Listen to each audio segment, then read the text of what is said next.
FMB நான் வச்சுருக்கிறேன். சென்னையிலேருந்து வந்திருக்கு எனக்கு. வச்சுருக்கிறேன். அந்த ஆதாரத்தோட அப்படியே ஜமாபந்தி தாலுக்கா ஆஃபீஸ், பழனி தாலுக்கா ஆஃபீஸில் கொடுத்தேன். இப்போ திண்டுக்கல் மாவட்டத்துலேருந்து பேசுகிறேன். திண்டுக்கல் மாவட்டம் பழனி தாலுக்காலேருந்து பேசுகிறேங்க. மேற்காய்க்குடி கிராமம். இந்த மாதிரி பாருங்கள், யாரும் குடியிருக்க முடியாத அளவுக்கு ஆக்கி வச்சுருக்குறாங்க. இப்படி பண்ணுனா யாருங்க குடியிருக்க முடியும்? புள்ள குட்டிகளை வச்சுக்கிட்டு குடியிருக்க முடியுமா? அவ்வளோ அக்கிரமங்க. பூரா இந்த தெலுங்கர்களுக்கு தானுங்க இந்த மாதிரி பண்ணிக்கிட்டு இருக்கிறாங்க. தெலுங்கு இனத்தை சேர்ந்தவங்களுக்கு நல்ல எண்ணங்கள் இருக்குதுன்னு சொல்கிறாங்க, நல்லவங்களாக இருப்பாங்கன்னு சொல்கிறாங்க. ஆனால் இங்கே பாருங்கள், இந்த மேற்காய்க்குடி கிராமத்தில் மட்டும் தெலுங்கர்களுக்கு இப்படி ஒரு எண்ணம் பாருங்கள். அடுத்தவங்க சொத்துக்களை அபகரிக்கலாமா, ஆக்கிரமிப்பு பண்ணலாமா? இன்னும் காட்டுறேன் பாருங்கள். இது வீட்டுக்குள்ளே உங்களுக்கு காட்டியிருக்கிறேன். உள்ள அதாவது வெளியே வாசல் பகுதியில் காமிச்சிருக்கிறேன். வீட்டில் நடுவில் வாசல் விட்டு தான் அப்புறம் வீடு எல்லாம் கட்டியிருக்கிறாங்க. எல்லா வீடும் பூட்டி கிடக்குது பாருங்க. இதிலெல்லாம் நாங்கள் குடியிருந்ததுங்க. இந்த அதில் நான் குடியிருந்தது 2 ரூமும் பயன்படுத்திகிட்டு இருந்தேன். இதில் தம்பி இருந்தாங்க, இதில் ஒரு அண்ணன் இருந்தார். எல்லாம் அவங்கவுங்க கிளம்பி போயிட்டாங்க. யாரும் குடியிருக்கக்கூடாத அளவுக்கு ஆக்கி வச்சுருக்காங்க சார். இன்னும் காட்டுறேன் பாருங்கள், வாங்க.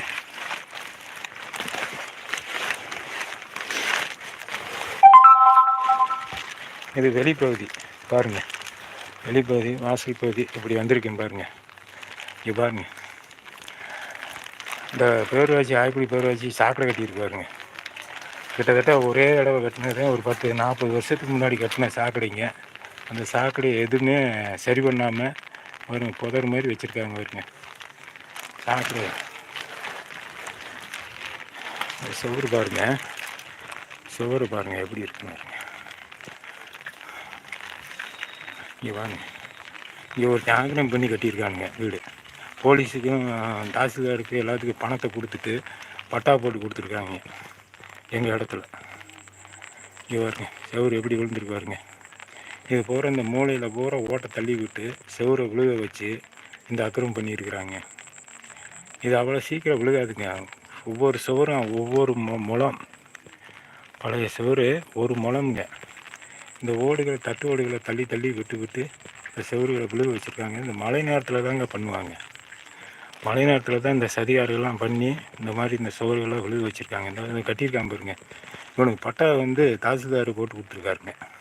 எங்கள் இடத்த பட்டா போட்டு கொடுத்துருக்காரு. பத்திரப்பதிவு பண்ணி வச்சுருக்காங்க. இவன் பெரிய ஒரு திருடனுங்க. திருடன் தான் இப்போ வீடை கட்டி வச்சுருக்கேன் பாருங்கள். வீடு எப்படி இருக்கு பாருங்க. இது ஃபுல்லாமே எங்களுடைய விவசாய நிலமுங்க. இன்றைக்கி எங்கள் பெரியவங்க விவசாய நிலமாக வச்சுருந்தது. இன்றைக்கி ஃபுல்லாக எல்லாத்துக்கும் பட்டா போட்டு கொடுத்து வீடை கட்ட வச்சுருக்காங்க. அந்த பக்கம் இருக்கிறது எங்கள் நிலம் தானுங்க, எங்கள் நிலம் தான்.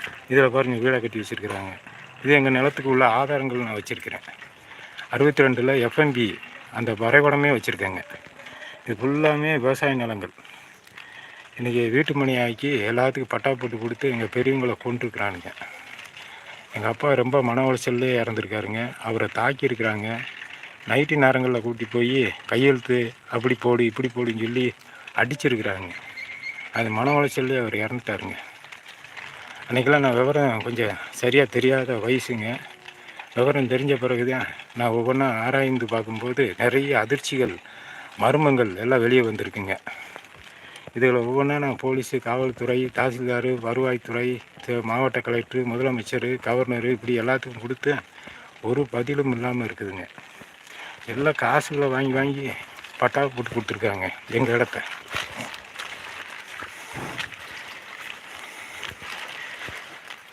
நினைச்ச வகையில் பட்டா போட்டு கொடுத்துருக்காங்க. இது எங்கள் காலி இடமுங்க. அது பூரா அந்த வீடு ஆக்கிரமித்தானுங்க. அதே ஆக்கிரமிப்பில் தான் கட்டியிருக்கிறாங்க.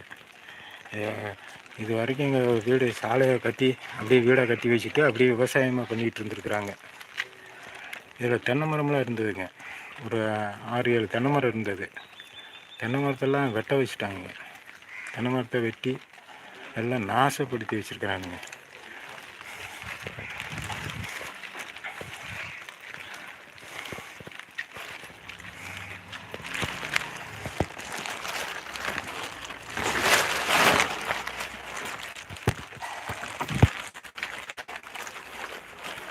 தெலுங்கு இனம், தெலுங்கு மக்கள் ரொம்ப நல்லவங்கன்னு கேள்விப்பட்டிருக்கிறேன். ஆனால் இங்கே மட்டும் தெலுங்கு பேசுகிற இனங்கள்